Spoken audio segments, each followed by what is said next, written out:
Hi friends, நம்ம இன்னைக்கு 6ஆம் வகுப்பு 2ஆம் பருவத்தில் இருக்கக்கூடிய அலகு 2 இந்திய அரசமைப்பு சட்டம் இந்த பாடம் தான் ஸ்கூல் புக் பார்க்க போறோம். வாங்க வீடியோக்குள்ளாடி போகலாம்.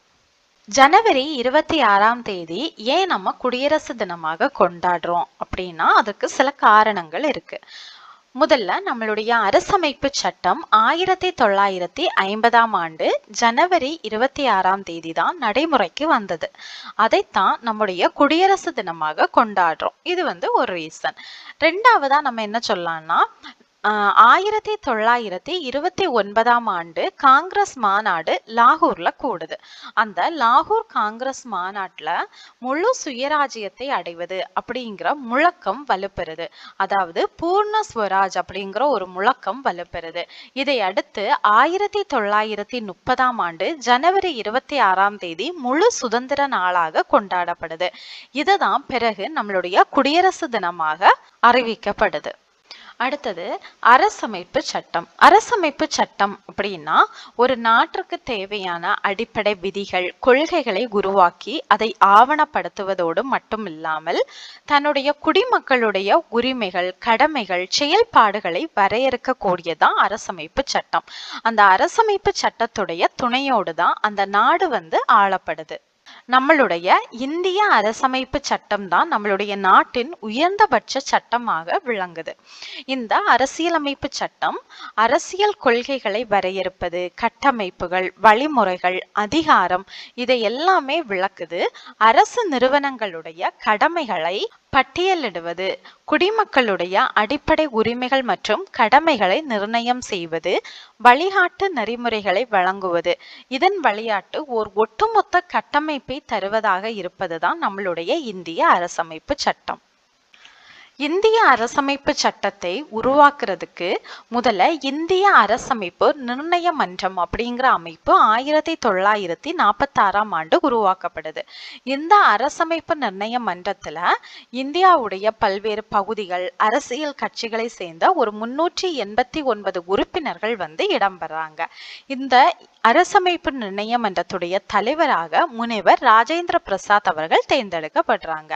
அப்போ 1946ஆம் ஆண்டு இந்திய அரசமைப்பு நிர்ணய மன்றம் அப்படிங்கிற அமைப்பு உருவாக்கப்படுது. இந்த அரசமைப்பு நிர்ணய மன்றத்துல இந்தியாவுடைய பல்வேறு பகுதிகள், அரசியல் கட்சிகளை சேர்ந்த 389 உறுப்பினர்கள் இடம்பெறாங்க. இதோடைய தலைவராக முனிவர் ராஜேந்திர பிரசாத் தேர்ந்தெடுக்கப்படுறாரு. இனி இந்த இந்திய அரசமைப்பு நிர்ணய மன்றத்துல வேற யாரெல்லாம் இடம்பெற்றிருந்தாங்க அப்படின்னா ஜவஹர்லால் நேரு, சர்தார் வல்லபாய் பட்டேல், மௌலானா ஆசாத், எஸ் ராதாகிருஷ்ணன், விஜயலட்சுமி பண்டிட், சரோஜினி நாயுடு இவர்கள் உட்பட பலர் இந்த அமைப்புல இடம்பெற்றிருந்தாங்க. இந்திய அரசியலமைப்பு நிர்ணய மன்றத்துல மொத்தம் 15 பெண் உறுப்பினர்கள் இடம்பெற்றிருந்தாங்களாம். 7 பேர் கொண்ட ஒரு அரசமைப்பு சட்ட வரைவு குழு உருவாக்கப்படுது. இதோடைய தலைவராக அம்பேத்கர் தேர்ந்தெடுக்கப்படுறாரு. அப்புறம் இதோடைய ஆலோசகராக PN ராவ் அப்படிங்கிறவர் நியமிக்கப்படுறாரு. இந்திய அரசமைப்பு நிர்ணய மன்றத்துடைய முதல் கூட்டம் 1946ஆம் ஆண்டு டிசம்பர் 9ஆம் தேதி நடைபெறுது. அன்னைக்கே அரசமைப்பு சட்டத்தை எழுதும் வேலைகள் தொடங்கிவிடுது. இந்திய அரசமைப்பு சட்டத்தின் தந்தை அப்படின்னு அண்ணல் அம்பேத்கர் அவர்கள் அழைக்கப்படுறாங்க. இனி எதை அடிப்படையாக கொண்டு இந்த அரசியலமைப்பு சட்டத்தை எழுதினார்கள் அப்படின்னா இந்த வரைவு குழுவில் இருந்தவங்க இங்கிலாந்து, அமெரிக்கா, அன்றைய சோவியத் ரஷ்யா, பிரான்ஸ், சுவிட்சர்லாந்து உட்பட 60 நாடுகளின் அரசமைப்பு சட்டங்களை வாசித்து அதுல இருந்த சிறப்பான பகுதிகளை முன்மாதிரியாக கொண்டுதான் நம்மளுடைய அரசமைப்பு சட்டத்தை உருவாக்கி இருப்பாங்க. சுமார் ஒரு 2000 திருத்தங்கள் நம்மளுடைய அரசமைப்பு சட்டத்துல மேற்கொள்ளப்பட்டுச்சு. இனி இந்திய அரசியலமைப்பு சட்டம் எழுதப்படுவதற்கு 2 ஆண்டுகள் 11 மாதங்கள் 18 நாட்கள் ஆகியிருக்கு. 1949ஆம் ஆண்டு நவம்பர் 26ஆம் தேதி தான் முழுமையான அரசியலமைப்பு சட்டம் தயாராகியிருக்கு. இந்திய அரசியலமைப்பு நிர்ணய மன்றம் நவம்பர் 26, 1949ஆம் ஆண்டு தான் நம்மளுடைய அரசமைப்பு சட்டத்தை ஏற்றுக்கொண்டிருக்கு.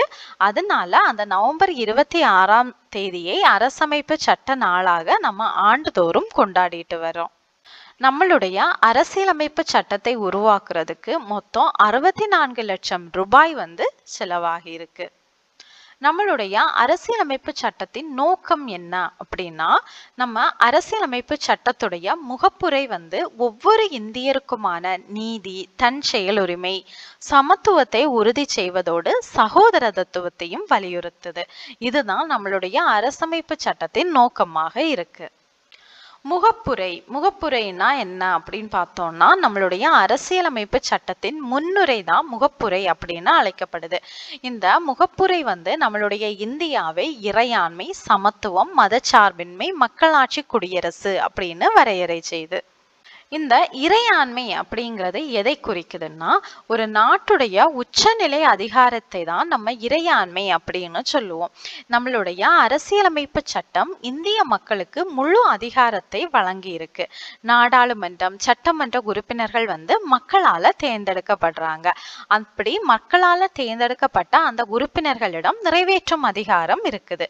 இப்படி ஒரு நாட்டுடைய உச்சநிலை அதிகாரத்தை தான் நம்ம இறையாண்மை அப்படின்னு சொல்லுவோம். அடுத்தது மதச்சார்பின்மை அப்படின்னா, நம்ம அரசிற்கான மதம் அப்படிங்கிற ஒண்ணு கிடையாது. அரசு வந்து அனைத்து மதங்களையும் சமமாக தான் பார்க்கும். மக்கள் அவர்களுடைய விருப்பப்படி எந்த மதத்தையும் வந்து பின்பற்றக்கூடிய உரிமை நமக்கு இருக்கு. இதைத்தான் நம்ம மதசார்பின்மை அப்படின்னு சொல்லுவோம். அடுத்தது அடிப்படை உரிமைனா, ஒவ்வொரு குடிமகனுக்கும் ரொம்பவே தேவையான உரிமைகள் அடிப்படை உரிமைகள் அப்படின்னு அழைக்கப்படுது. மொத்தம் நமக்கு 6 உரிமைகள் இருக்கு. சமத்துவ உரிமை, சுதந்திரமாக செயல்படும் உரிமை, சுரண்டலுக்கு எதிரான உரிமை, சுதந்திர சமய உரிமை, கலாச்சார மற்றும் கல்வி பெறும் உரிமை, சட்ட தீர்வு பெறும் உரிமை. இது எல்லாமே நமக்கு கொடுத்திருக்கக்கூடிய அடிப்படை உரிமைகள். அடுத்தது வழிகாட்டு நெறிமுறைகள்னா, இப்போ நம்மளுடைய அரசு ஒரு சட்டம் இயற்றும் போது இல்லைன்னா ஆட்சி செய்யும் போது அவர்கள் கவனத்தில் கொள்ள வேண்டிய சில வழிகாட்டுதல்களை நம்மளுடைய அரசியலமைப்பு சட்டம் வந்து கூறுது. இது வந்து கட்டாயமாக நடைமுறைப்படுத்தப்பட வேண்டும் அப்படின்னு அவசியம் கிடையாது, ஆனா கவனத்தில் கொள்ளப்பட வேண்டும். அடுத்தது வயது வந்தோர் வாக்குரிமை. நம்ம இந்தியாவில் 18 வயது பூர்த்தியான இந்திய குடிமகன் ஒவ்வொருவருக்கும் ஓட்டளிக்கும் உரிமை இருக்குது.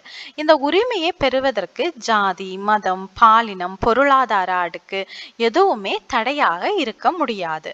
இனி நம்ம அடிப்படை உரிமைகள் பார்த்தோம். நமக்கு ஒரு 6 அடிப்படை உரிமைகள் இருக்கு. இந்த அடிப்படை உரிமைகள் மாதிரியே நமக்கு அடிப்படை கடமைகளும் இருக்கு.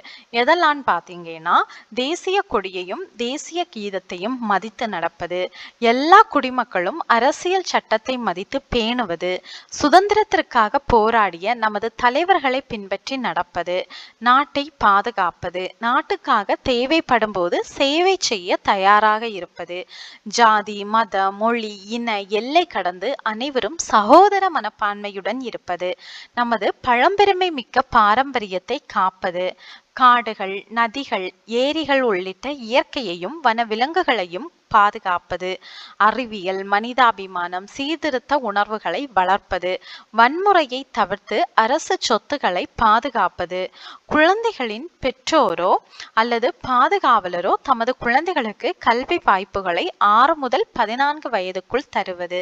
இது எல்லாமே நம்மளுடைய கடமைகளாக நம்மளுடைய அரசியலமைப்பு சட்டம் கூறுது. இனி நம்ம வந்து ஒரு அரசியலமைப்பு சட்ட வரைவு குழு பார்த்தோம் இல்லையா? இந்த வரைவு குழு மூலமாக தான் நம்மளுடைய அரசியலமைப்பு சட்டம் எழுதப்பட்டுச்சு அப்படின்னு பார்த்தோம். இந்த அரசியலமைப்பு சட்ட வரைவு குழுவில் யாரெல்லாம் இடம்பெற்றிருந்தாங்கன்னா, PR Ambedkar, N Gopalaswamy, KM Munshi, Syed Mohammed Sadullah, N Madhavrao, TT Krishnamachari, அல்லாடி கிருஷ்ணசுவாமி, சட்ட வல்லுநர்கள் எல்லாருமே இந்த குழுவில் இடம்பெற்றிருந்தாங்க. இந்த குழுவோட தலைவராக டாக்டர் PR அம்பேத்கர் அவர்கள் வந்து இருந்தாரு.